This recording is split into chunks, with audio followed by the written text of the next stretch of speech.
The map is indestructible. The paper, named after the collection The Map is Indestructible by O.G. Rose, on Korzybski's Insanity, Gödel's Inconsistency, Barfield's Rainbow, Leibniz's Monads, Zizek's Hegelian Ideology, and Pynchon's Mad Love. This will be part 1, sections 1 through 4. As Kurt Gödel found, mathematics and seemingly any self-referential system cannot make itself axiomatic, so the same goes with all of thought. With Gödel, we can consider Alfred Korzybski, the brilliant challenger of Aristotelian thinking, who we might also associate with Hegel's science of logic. Korzybski's Science of Sanity attempts to help us recognize mathematics as a language similar in structure to the world in which we live. Perhaps Korzybski succeeds in this, but if so, that would perhaps help the case of making Gödel's work part of the world itself. And what would this mean? That we are always dealing with maps that are indestructible precisely because finding a point of incompleteness will not necessarily mean they are wrong. Though the realization brings anxiety, incompleteness can benefit maps. If incompleteness is essentially part of every map, then finding maps incomplete will not necessarily overturn them. Far from necessarily relativizing them out of existence or into nihilism, though that can happen for some, the vulnerability can make the maps more invincible. Section 1. Mathematics can achieve self-consistency, but this consistency does not necessitate correspondence with reality. Likewise, ideas and thought seek a similar consistency in a network or worldview, but for thought to achieve this consistency does not mean the thought corresponds. Korzybski was fascinated by mathematics, and he saw in a study of what math was the possibility of understanding thinking in semantics more broadly. It seems that, and this is quoting him, that mathematics have never gone so far as to appreciate fully that they are willy-nilly producing an ideal human relational language of structure similar to that of the world and that of the human nervous system. If this is right, then there would be further reason to believe what Gödel discovered could be applied to thought more broadly.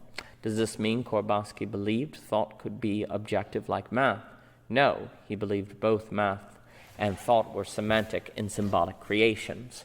He asks us to treat numbers as relations, which means fractions and all operations become relations of relations, and so relations of higher order, that in their arbitrariness were still necessary and possibly right, even if we could never make them axiomatic. The science of subject of Hegel and Korzybski may overlap.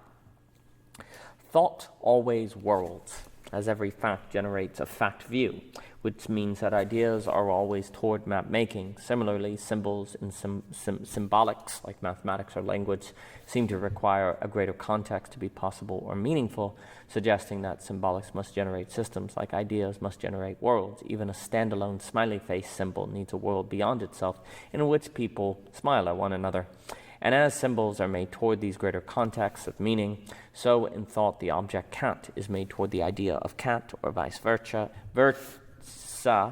which might be so situated in a network to be meaningful as if the relation is axiomatic, though this particular towardness itself can never be said to be such. The thought and connection are ultimately arbitrary, as is a given map, and yet the thought could nevertheless be true. Arbitrary and false are not similes, and oddly to think we must always deal with something arbitrary. Is this why the fear of error is the fear of truth for Hegel? Which suggests thinking might not be what we think. If not invented, Alfred Korzybski certainly popularized the notion that the map is not the territory, and it is partly meant to honor him and his work with Gödel when we say the map is indestructible. The map used to refer to a given location isn't that location itself, and by extension the map isn't grounded in the objective reality of the location, though it might, relative to humans and our scope, accurately reflect that location and help us move around within it. This seems obvious enough, but this point carries for all of thought. The word cat isn't the object cat, the symbol A isn't the thing A symbolizes, and so on. Unfortunately, Korzybski noted that humans are incredibly prone to come to think that A equals A without realizing it, in the sense that humans are prone to think the signified equals the signifier, though we realize this is absurd when asked about it directly. Like Leibniz and aligning with Alex Ebert's work, we can see in Korzybski a critique of the equal sign, which perhaps is also a way to think of Gödel and the relation between correspondence and coherence. They, at best, are equivalent. Korzybski wrote that as words are not objects, and this expresses a structural fact, we see that the is of identity is unconditionally false and should be entirely abolished as such. This poses a great challenge, though, because the general L structure of our language is such as to facilitate identification, which means all thought. In other words, to think and speak we employ identification and an equal sign that are not possible. To think is to suggest an error, and yet we might be right. All maps are wrong, but some are useful, to allude to George Box. If is doesn't exist, if there is no AA, in actuality only AB, we are left with a descriptive language of the functional actional. It is processes all the way down. And if that is what we must employ, which would have us accept Gödel, we need to employ it quickly. Why? Able to align with Hegel, Korzybski writes, someone may say, granted, but why fuss so much about it? My answer would be identification is found in all known primitive peoples, in all known forms of mental ills, and in the great majority of personal, national, and international maladjustments. It is important, therefore, to eliminate such a harmful factor from our prevailing systems. Certainly no one would care to contaminate his child with a dangerous germ once it is known that the given factor is dangerous. Furthermore, the results of a complete elimination of identity are so far-reaching and beneficial for the daily life of everyone and for science that such fussing is not only justified, but becomes one of the primary tasks before us. A is A with identification and the equal sign are everywhere, and Korzybski believes this leads us to all kinds of ills for humanity. A people stuck in a symbolic or way of thinking will suffer immensely once they begin encountering in the world for which their symbolic cannot account. He writes that he attempts to formulate a system called non-Aristotelian, which is based on the complete rejection of identity and its derivatives, believing the consequences for not doing so will be mentally severe, which even if Korzybski doesn't completely succeed in his effort for a science of man, at least points to a need for Hegel in a modern counter-enlightenment, as referred to elsewhere in O.G. Rose. Fair enough, but if we remove AA, and with it the dream of addressing global pluralism through the equal sign, perhaps the multiculturalism which Dr. James Hunter critiques, as discussed in Belonging Again, we are left with AB, and an investigation of the mechanism of time binding. And that means we are dealing with maps, and maps bring with them their own problems, their own anxiety, and pitch and risks. Zach Stein once wrote that we must find ways to undo the spellbinding trance of the genocidal grammar we are being forced to speak. And in terms of AA, Korzybski would agree. We can think of AB as needed for mental hygiene, and yet to escape the grammatical genocide requires to face a Pictian abyss. Such is the unavoidable requirement of those like Hegel, who realize that in a new logic like AB, we must not disregard the human natural history structural fact of the inherent circularity of all physiological functions which in any form involve human knowing. Otherwise, a new theory of sanity will be out of reach. Insanity within AA are rational destiny, not that AB guarantees anything, please note. That could require the equal sign if we're speaking of guarantees. Section 2. In critiquing isness, Korzybski wasn't arguing that a thing wasn't a thing or that the world was an illusion. His concern was that we failed to see things as networks or realize that language was a fundamental psycho-historical function of man, which is to say it required an odd use of maps, as if they were territories that nevertheless couldn't be A-B. Aristotelian logic can leave out the reality that we understand and refer to things through things. They are not, say, the thing cat through and with the concept of cat, which can be coupled with Hegel's understanding that things are always passing over into otherness. Korzybski would likely agree, adding that if we didn't take this reality seriously, our sanity would be at risk. In order to identify, we need a layer of language and concepts, all of which is situated in a network of world an otherness that isn't what we identify. And so to say A is A, we require what isn't A, B. The blanket of language we use over the world, we might say, isn't the world. And yet it is through that blanket that we can discuss the world as if it is just the world, risking sanity. This doesn't mean Aristotle should be abandoned, but at the very least, a sublation is needed, as Gödel last has stressed in Logic for the Global Brain.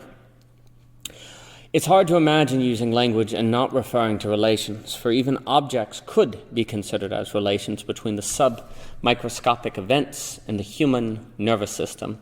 We don't experience atoms, for example, just atoms through our senses, hence relation. To discuss meaning, we must be to consider a multi-orderal term as it applies to all levels of abstractions and so has no general content, which is to say we are always referring to a stack of dimensions or network of relations that we might say emerge to a meaning that cannot be generalized beyond the specific case of interpenetration.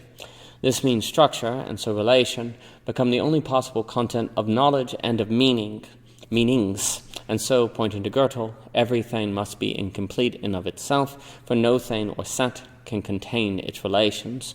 A complete thing or set would require there to be no relations external to it, which it requires for its meaning, orientation, intelligibility, and so on. The moment a thing needs something it isn't to be itself, Gödel and Korzybski smile. And of course, every thing must for.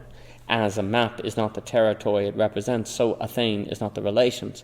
But, if correct, it has a similar structure to the territory, which accounts for its usefulness, which unfortunately might not be possible for things to have within and under the framework of AA, risking insanity, hence Korzybski's work. Korzybski suggests that a world that doesn't believe real work can be done except where an object, thing, and or goal can be clearly identified with perhaps certainty, in a world where certainty is mostly impossible, not fuzzy logic like AB per se, is a world, perhaps like ours, that will struggle to develop and advance, making it likely it will end up stuck in a framework and so insane. The use of the little word is as an identity term applied to the objective level has paralyzed most effectively a great deal of hard and prolonged work. Korzybski strongly emphasizes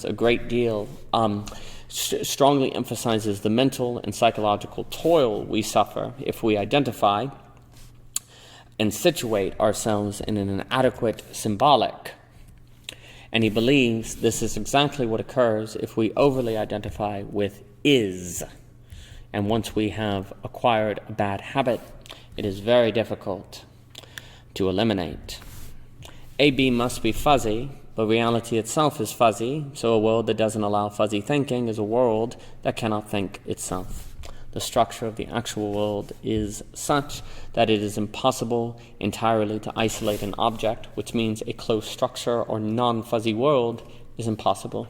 And yet we can often think of a structure as precisely that which is closed, a testament to the equal sign. Unfortunately, the very structure of our language itself trains and habituates us to think otherwise, setting us up for insanity, infected by isness. Our language is elemistic, and so singularly inadequate to express non-elatistic notions. We must surrender the organism as a whole principle. As Hegel understood, we are in need of a new logic, a new language, a new science of subject. Section 3. Might Kurt Gödel help free us from is as championed by Korzybski? Yes, but only if we are ready for that freedom and aren't driven by it into a Pitschian novel versus childhood, as will be explained. And by childhood, I have Nietzsche in mind. Like Molière, who spoke prose all his life without knowing it, mathematicians have been reasoning for at least 2 millennia without being aware of all the principles underlying what they were doing. Bertrand Russell and Alfred Whitehead took up the challenge in their Principia Mathematica to uncover these underlying principles, and then Gödel spoke up. As a starting point for understanding Gödel's project, as perhaps as explained well through Gödel's proof, by Ernest Nagel and James R. Newman, Gödel found that ecliptic geometry is consistent if Euclidean geometry is consistent. The inescapable question is, are the axioms of Euclid itself consistent?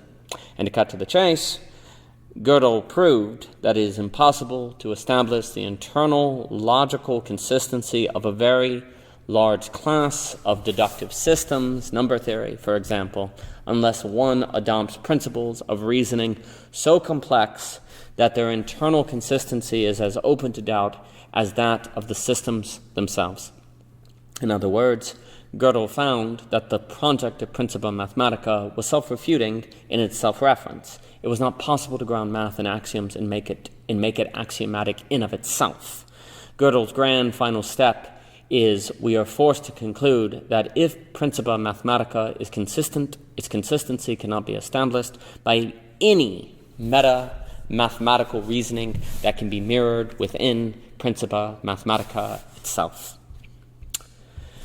To connect this with Korzybski, we might say that if a map was complex enough to plausibly claim it was the territory, it would cease being a map and become the territory itself, rendering it useless and or unusable. Furthermore, there would be no map, and so the moment we achieved an equal sign, the map would vanish, and the effort to make the map equal the territory would fail. Instead, as meta-mathematical reasoning would be needed that avoided using an equal sign that nevertheless made something axiomatic, but this would only be possible by incorporating reason, which would not be found in the consistency of the original postulation, hence a relation, thus undermining the axiomatic effort. To bring in Leibniz, as discussed throughout O.G. Rose, we might say that proving x was similar to y would ultimately require making x equal y, at which point y wouldn't exist, and in fact it would be the case that x equaled x. If it was somehow true that x equaled y, and yet x didn't equal y, this couldn't be established within x or x equals y. Additional meta-mathematical reasoning would be necessary, which couldn't be included in x or x equaling y. In other words, to ground something axiomatically, an equal sign would be required, but if x equals y, then x would be y, and so the statement x equals y would be meaningless. To be clear, this imposing result of Gödel's analysis should not be misunderstood. It does not exclude a meta-mathematical proof of the consistency of Principia Mathematica. What it excludes is a proof of consistency that can be mirrored inside of Principia Mathematica. To emphasize, this isn't to say that math isn't true or something like that, but to say that math can never be fully verified within its own system. Math can, in fact, be verified as true through outside systems, which suggests math cannot be true thanks to its own self-justification, but only external justification, relational, as Korzybski emphasizes. Again, Gödel showed that it is impossible to give a meta-mathematical proof of the consistency of a system comprehensive enough to contain the whole of arithmetic, unless the proof itself employs rules of inference different in certain essential respects from the rules used in deriving theorems within the system. Hence, what is supposedly axiomatic relies on the consistency of the other systems and rules, the consistency of which, to be such, relies on the consistency of other systems and rules, and so on, in eternal regression. This doesn't mean those systems and rules are false, but that those systems and rules cannot be determined as true or false within those systems and rules. To allude to Derrida, the systems and rules must always defer their justification to other systems and rules, as words must always defer their meaning to other words, on and on. There cannot be AA, only AB. Gödel found that a given system cannot ground itself as true or false, as a given word cannot give itself its own meaning. Again, to allude to Derrida, something external and relational is necessary. To put it simply for how Gödel backed this claim, Gödel found that mathematics could contain within it a liar's paradox. For the technical explanation of how he found this, please see Gödel's On Formally Undecidable Propositions of Principia Mathematica and Related Systems. The liar's paradox is as follows. True or false? This statement is false. If we answer this question with true, we say it is true that the statement is false, and if we say false, we say that the statement is true. Because of how the question is poised, neither answer will work. The question is inherently indeterminable. In finding this possibility contained within mathematics, Gödel found that where there is math, there is that which cannot be decided upon, and hence no axiomatic consistency. Not because math is true or false, but because it cannot be its own validity or falsity. Relation is needed. To put it another way, a complete system such as Principia Mathematica can contain as true the proposition that this system isn't axiomatic. That's the problem. The consistency of the model entails that which suggests the model isn't consistent as true. The consistency can entail inconsistency as consistent, inconsistent with the I and in parentheses, if you will. As Nagel and Newman write on Gödel's proof, we have just shown that G is undecidable within Principia Mathematica, so in particular G has no proof inside Principia Mathematical, but that, recall, is just what G asserts. So G asserts the truth. Hence, if Principia Mathematica is consistent, it is incomplete. In its completeness, it is that which is incomplete. Principia Mathematica turns out to be not just incomplete, but essentially incomplete. As Gödel put it himself, the statement C is inconsistent is not C provable. Do note that it can be the case that the liar's paradox is both true and false, A-B, but not true or false. In this way, mathematics can be justified if it is two things at once, which is a logical contradiction, or at least until we bring in another dimension, like time or becoming or geometry or so on and so forth. And then this logical contradiction becomes more Hegelian and like a paradox that compels entities into becoming higher dimensionality, relationality, and the like, a move from algebra to geometry, considering Descartes and Leibniz. If this is so, following Korzybski, we require thinking, Hegelian, contradiction, precisely to develop a science of sanity and not go insane. And yet we have historically associated contradiction with madness. Is human history a story of irony, comical like Kafka? Section 4. To help us better understand all this, let us consider a paragraph from Rebecca Goldstein's Incompleteness on Kurt Gödel. A formal system is an axiomatic system, with its primitive givens, the axioms, its rules of inference, and its proved theorems, except that instead of being constructed of meaningful symbols, such as terms referring to the number 0 or to the successor function, it is constructed entirely of meaningless signs, marks on paper, whose only significance is defined in terms of the relations of each to one another as set forth by the rules. A formal system is entirely self-contained, meaning it only relates to itself and hence doesn't entail relations beyond itself, and so in a sense at all. While pre-purged axiomatic systems were understood as being about, say, numbers, arithmetic, or set theory, or space, geometry, a formal system is an axiomatic system that is not in itself about anything. Why is that of interest and relevance? Because if a formal system can be proven as possible in theory, then it might be possible in reality, and that mathematics could be a formal theory. However, if formal theories aren't even possible theoretically, the effort is doomed. Well, Kurt Gödel disproved the possibility of formal theories at all, finding within all possible formal theories an essential contradiction, which could be taken as evidence that we need to tarry with contradiction, alluding to Hegel, that every formal theory must entail contradiction to be itself a B. A mathematics done formally is a mathematics purged of any given truth, which again is to say completely self-contained in that it is not possible even in theory, and that is not even possible in theory. Despite seeming hysteric, why was this so impactful, as Rebecca Goldstein describes it? For much of history of Western thought, at least since the time of Euclid, the axiomatized system was generally deemed to represent mathematics, and thus knowledge itself in its most perfect form. Goldstein suggests we can see in this effort a drive for limiting our intuitions, and we could say that a formal system is an axiomatic system divested of all appeals to intuition, which again is impossible, but Hegel is also right that intuition is dangerous, hence our problem. He talks about that in the Phenomenology of Spirit.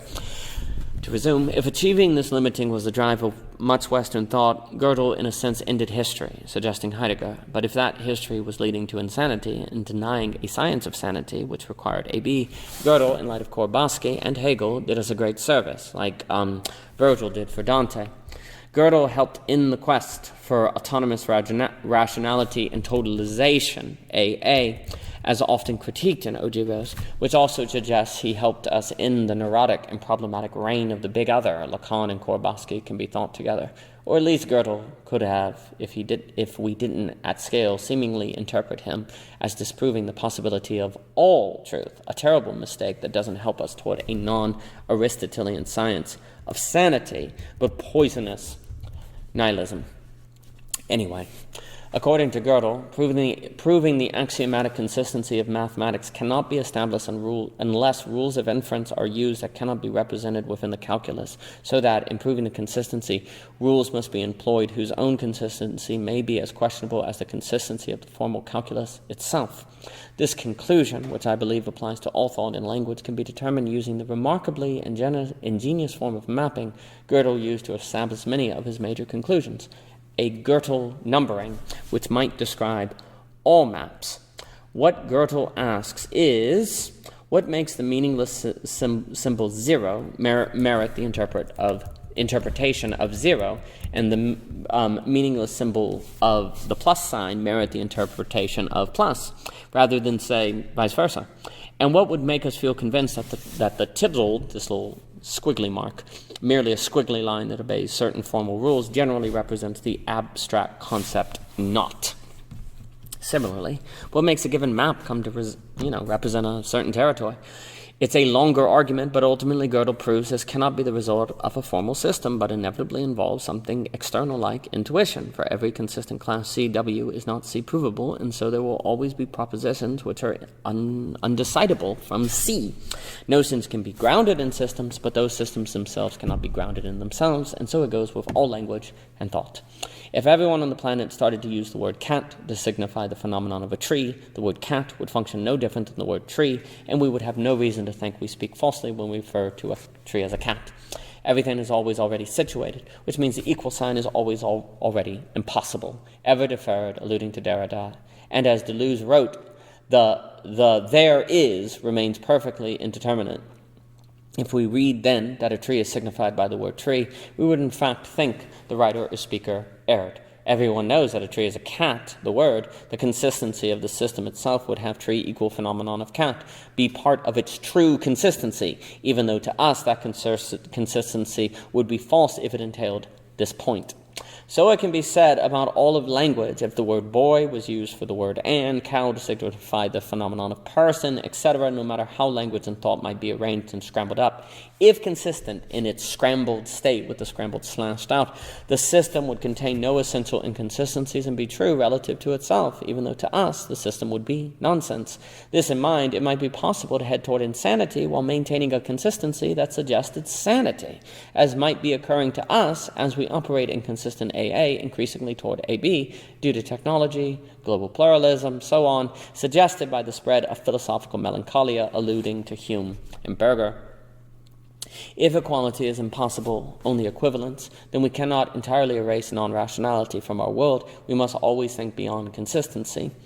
Gödel found the interpretation of a symbol hinges on how the symbol behaves inside theorems of Principia Mathematica, and this in turn hinges on the axioms and rules of inference of Principia Mathematica. The same goes with thinking and perception. The system of how we think about the world hinges on thoughts not inconsistently shifting into different thoughts of signifier of A not randomly becoming signifier of B, for example, or something like that. Likewise, the system of how we perceive the world hinges upon that what we perceive not shape-shifting into something different, of signified A not randomly becoming signified B, and yet how that consistency is justified cannot be through a formal system. Something other and outside is always needed.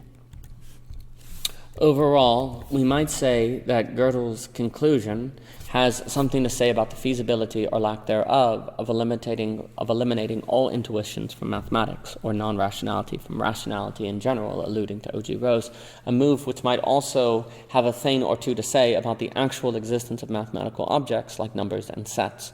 After this point, Goldstein notes that the adequacy of formal systems, their consistency, and their completeness is linked with the question of the ultimate eliminability of intuitions, which is linked with the question of the ultimate eliminability of a mathematical reality, which is the defining question of mathematical realism or Platonism. And Gödel was a Platonist, which isn't eliminated by his work, but actually defended. To use my language, Gödel defends a distinction between the true and the rational and helps make it clear that no formal system in philosophy, economics, mathematics can ever avoid needing to incorporate non-rationality without outside it other AB. For Korzybski, that means we are always dealing with relations and non-identification, which means not only that no map is a territory, but also that no map can be meaningfully written or constructed without reference to a territory. It is not possible, even in theory, for a map to be constructed that was a perfect map without reference to a territory outside of it, for even if it was perfect, we could not meaningfully identify such from within the consistency of the map itself, rendering its perfection indeterminable. Indeterminacy is the best for which we can hope. Gödel showed that it is impossible to give a meta-mathematical proof of the consistency of a system comprehensive enough to contain the whole of arithmetic, unless the proof itself employs rules of inference different in certain essential respects from the rules used in deriving theorems within the system. So it goes with thinking, and language by extension, and it is perception that is the system outside the system that supplies rules of inference different in certain essential respects to the rules of thinking. And so it goes vice versa. Thinking supplies to perception rules of inference different in certain respects from the rules of perception. Thinking keeps it the case that the word cat signifies the phenomenon of cat, and that cat equals cat, while perception keeps it the case that the phenomenon of cat exists as the phenomenon of cat is known, perceived, and that the phenomenon of cat stays the phenomenon of cat, rather than us see a whale one time and a dog the next. Whenever we look at a cat phenomenon, don't shape-shift. Both thinking and perception unto themselves maintain a consistency that justifies the other system. By a cat staying a cat and a cat staying as a cat can successfully point to cat, and hence legitimize thought/language, as cat can point to cat, the word, and hence legitimize perception. And when they justify one another, thinking and perception accurately orient us in the world, even though they cannot fully justify themselves, as mathematics is invaluable even though unaxiomatic. Even if consistent, thinking cannot ground itself. Thinking grounds itself in reality as true through perceived phenomenon, which thoughts can be toward. The thought cat grounds itself in the world through and or thanks to the perceived phenomenon of cat, as the number 2 grounds itself through the perceived multiplicity of phenomenon. Like thought, perception too cannot ground itself. Perception grounds itself in reality because thought provides for perception ways by which to understand reality meaningfully, and failure to realize this risks sanity. To perceive a cat without the word cat is to perceive that which we cannot know as a thing, to know that what we perceive is a thing as opposed to a non-thing, hence giving us reason to believe we actually do perceive what is well. Overall, this means thinking and perceiving can justify one another, but they cannot fully justify themselves. What Gödel found about mathematics applies to the ways by which we know the world. Thinking and perception require one another to be meaningfully grounded, but that means neither is self-justifying intelligibly. Intelligibility is fundamentally dialectical and a B. Without thought, a given cat cannot be pulled from its place in the world as a thing independent of that word. Without thought, all is one, we might say, and though it is true that all is one in perception, this truth is meaningless without thought and so unknowable as a reality and or truth which is perceived. At the same time, what thought thinks about perception isn't necessarily what is the case, even though what is perceived requires thought to be meaningful. A fallible act of thinking is needed for intelligibility that at the same time runs the risk of helping us believe in the non-relation and identification Korzybski warns against. Oddly, if an act of pulling out is needed for intelligibility, and yet Korzybski is right, this would mean that what puts sanity at risk is precisely thinking itself. Thinking naturally identifies, and identification risks sanity, comical. Thinking threatens sanity. And showing that AA and formal systems are not even theoretically possible, Gödel seems to have doomed us to madness and relativism, but he has actually made possible a realization of AB as absolute, and hence a science of sanity that Korzybski believed we desperately needed.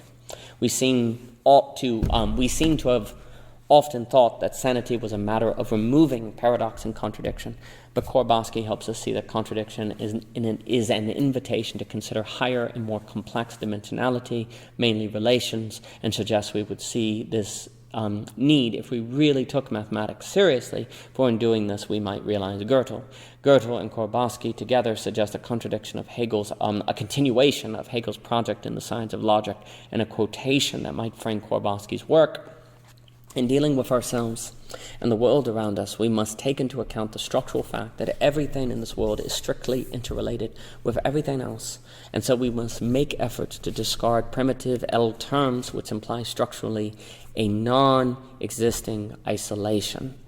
Gödel helps justify this effort, this purging of the mind virus by Korzybski of idness wherever it lurks, and he doesn't keep from us but opens the way to a science of sanity, based on confidence instead of certainty, as discussed in the conflict of mind with Karl Popper. Everything must relate. No formal system or self-forming system is possible. Korzybski repeatedly emphasized the organism as a whole principle, which is anti-reductionist, which perhaps is the science of sanity, as many on the liminal web seem to realize, and we might think of this as the map-territory relation as justified by the incompleteness theorem. Like Hegel's contradiction, far from making us insane, Gödel is a key to sanity in a world that we must think about through thinking which constantly tempts us with and habituates us to insane identification. The groundlessness Gödel presents us with is only a terror to those stuck in the symbolic of AA without a B, hence why Gödel complements Korzybski and Hegel. Korzybski eliminates all efforts of identification as acts of madness, whether in science, philosophy, economics, politics, selfhood, as we should expect given Gödel, the young student who found a proof for a theorem, the first incompleteness theorem, that had the rigor of mathematics and the reach of philosophy, as we can hope in given Hegel, whose role in this we will elaborate on in the absolute choice. For more about O.G. Rose, please visit O.G. Rose, Twitter, Anchor, Instagram, so on and so forth. You can find books by O.G. Rose on Amazon. All purchases and reviews are deeply appreciated, and thank you so much for your time.